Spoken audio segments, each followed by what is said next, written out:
Reduction method एक ऐसा method है जब कभी भी ऐसे n का इन्वॉल्वमेंट करके दे इंटीग्रेट करने को और हम इजीली इंटीग्रेट ना कर पाए तो इसे n के फॉर्म में ही हम लोग कुछ सिंप्लीफाई करके रख लेते हैं।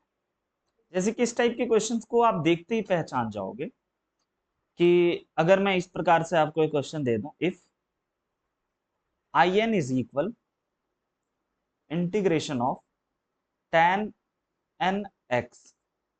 अब ये देखिए tan x का इंटीग्रल मालूम है, अगर आई n की जगह पे कोई 1 रख देगा मालूम हो जाएगा, 2 रख देगा तो भी मालूम कर लेंगे, 3 रख देगा तब भी हो जाएगा, 4 रखेंगे तब भी हो जाएगा। लेकिन जैसे जैसे धीरे धीरे धीरे n का डिग्री बढ़ाते जाएंगे वैसे वैसे ये इंटीग्रल मुश्किल होता जाएगा, है ना। तो इसीलिए अब हम लोग आई एन वाले यानी कि n डिग्री वाले कुछ बेसिक फंक्शन का इंटीग्रल देखने वाले हैं एक मेथड से, जिस मेथड का नाम है रिडक्शन मेथड।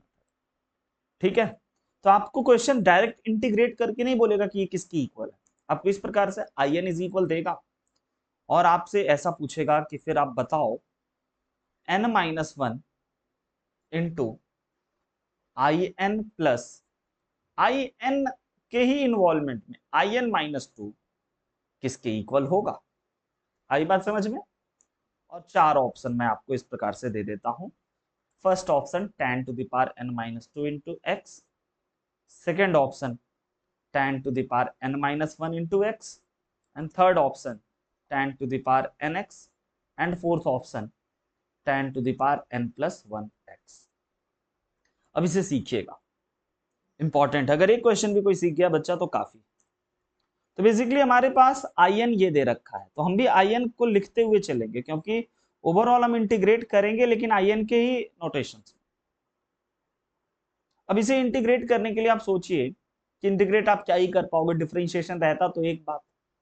तो इंटीग्रेट करने के लिए हम इसे 2 फंक्शन के प्रोडक्ट में देख लेते हैं और ऐसे कुछ हमने क्या काम किया, n माइनस टू किया और एक tan स्क्वायर एक्स को अलग कर लिया। इसीलिए ताकि मैं इस tan स्क्वायर एक्स की जगह पे सेक में कन्वर्ट कर दूंगा, देखते चलिएगा ये आपको सीखना है। और इस tan स्क्वायर एक्स की जगह पे हमने लिख दिया सेक स्क्वायर एक्स माइनस 1, लिखा जा सकता है। अब ऐसा करने के बाद एक बार इसका इससे मल्टीप्लीकेशन होगा और एक बार इसका इससे मल्टीप्लीकेशन होगा और ये सब आई एन चल रहा है, ये सब आई एन है और अब तक हमने इंटीग्रेट नहीं किया है। लेकिन हमने ऐसा बदला इसलिए है ताकि मैं tan x को t मानूंगा तो उसका डेरिवेटिव मुझे दिख रहा है sec स्क्वायर एक्स। चालाकी आया समझ में। तो ये हो गया tan to the power n minus two into x के साथ साथ ये हो गया हमारा sec to the power n minus two into x minus tan to the power n minus two x, और इस प्रकार से दोनों को अलग अलग इंटीग्रेट कर लूंगा। ये बात आई समझ में।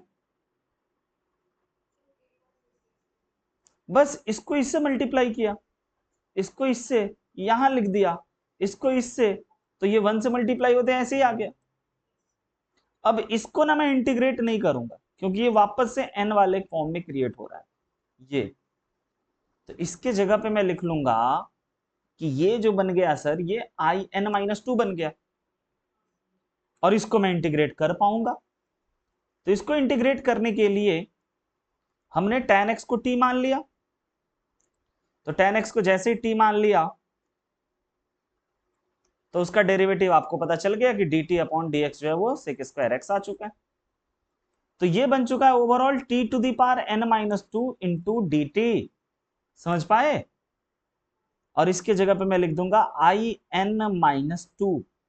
अब इस आई एन माइनस टू को मैं LHS में ले जाता हूं तो ये बन चुका है I n plus I n minus two is equal, अब ये t to the power n minus two को तो इंटीग्रेट कर ही लेंगे आराम से, तो ये बन चुका है t n plus t two sorry I n plus I n minus two is equal t to the power n minus two plus one divided by n minus two plus one.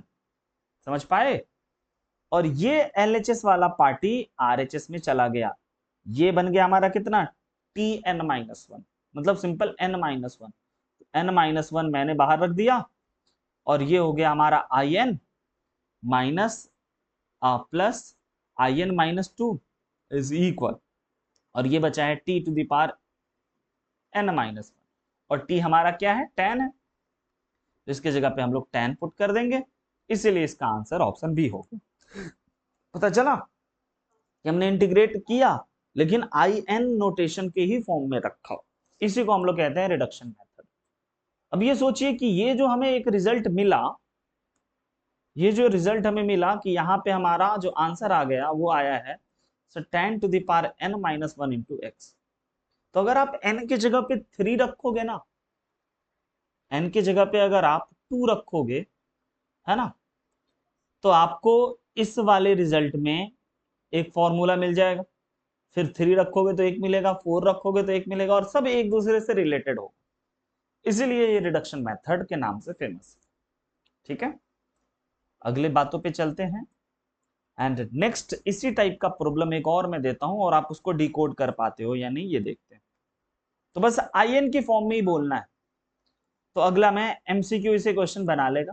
मैं बस ये रख रहा हूं कि I n is equal sine to the power n x है।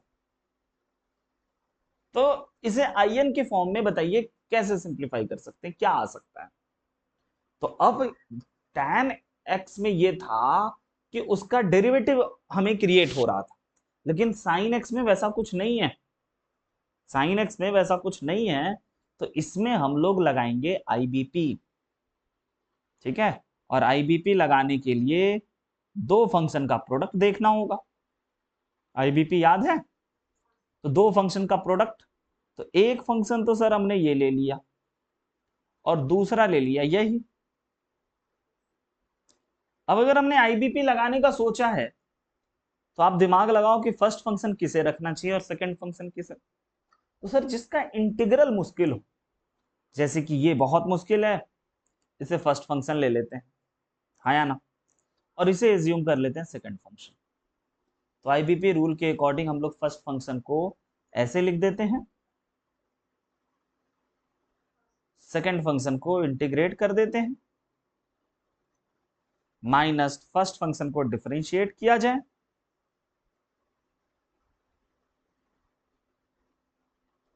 Second function को integrate किया जाए,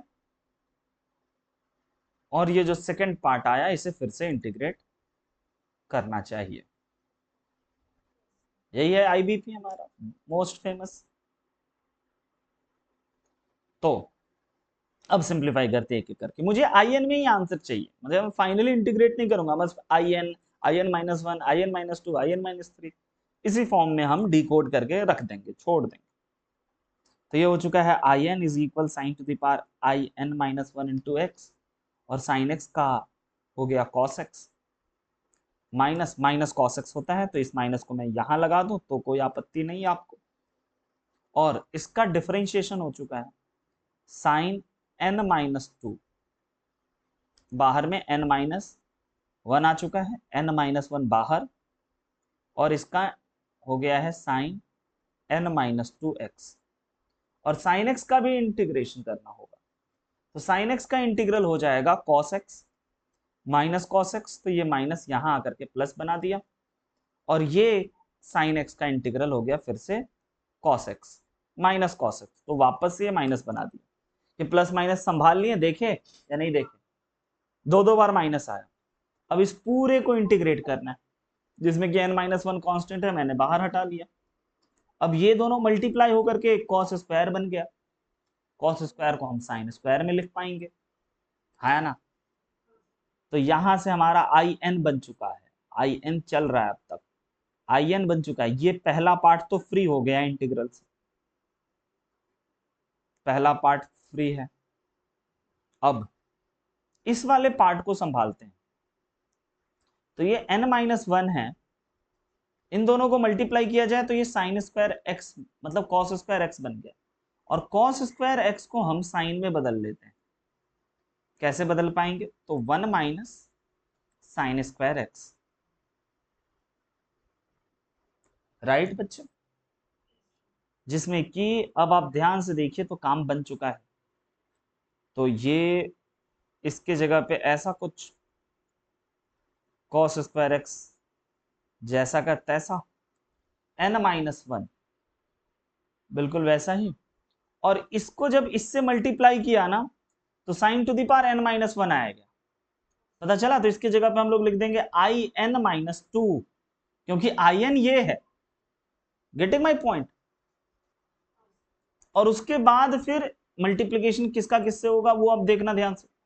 अब इसका मल्टीप्लीकेशन फिर इसके साथ भी होगा, राइट। पहले इसके साथ होगा फिर इसके साथ होगा, तो ये बन चुका है माइनस माइनस प्लस n-1, और ये दोनों जब टकराएगा मल्टीप्लीकेशन में तो बन जाएगा sin to the power n, और sin to the power n बन जाएगा तो हम in लिख देंगे। ये है रिडक्शन मेथड। तो आई होप कि ये रिडक्शन मेथड का ये बहुत बेसिक सा है, बहुत रेयर यूज है ना। लेकिन एक आइडिया रखना होता है, तो कभी कभी सब्स्टिट्यूशन से काम बनता है, कभी कभी आईबीपी से काम बनता है ना। और हम इसे in की फॉर्म में रख देते हैं। तो सर ये आंसर आ गया, हमने बोला हाँ यही आंसर है। अगर in इज इक्वल ये है ना, तो आपको बस ये याद रखना होगा कि in is equal minus sign to the power n-1 into x into cos x minus n-1 into in-2 plus n-1 into in। और इसी प्रकार से ये क्वेश्चन एमसीक्यू में क्रिएट कर लेगा। समझ पाए?